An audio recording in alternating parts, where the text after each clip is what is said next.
So Generation Z, and that's actually just that is one of the most current generations right now. So that's an age 7 to 21.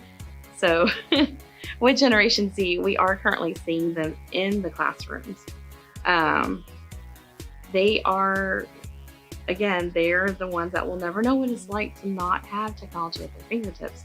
They will never know what it's like to not be connected to anything.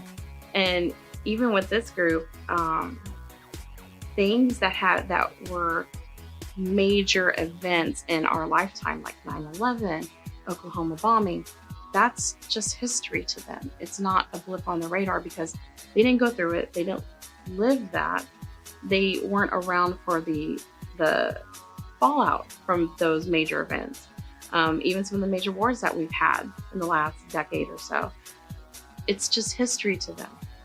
You know, unless something major happens, say today, tomorrow, even the next 5 years, then I'm sure that generation classification will shift again. But for Gen Z, it is for them, it is just kind of, this is our world. Our world is technology. Our world is connected, and they move much more quickly. So Gen Z, they are our up and comers. A lot of times, even today when we're thinking about college students, everyone immediately connects to millennials because that's the most recognizable label. But really a lot of college students and high schoolers especially are already this Gen Z.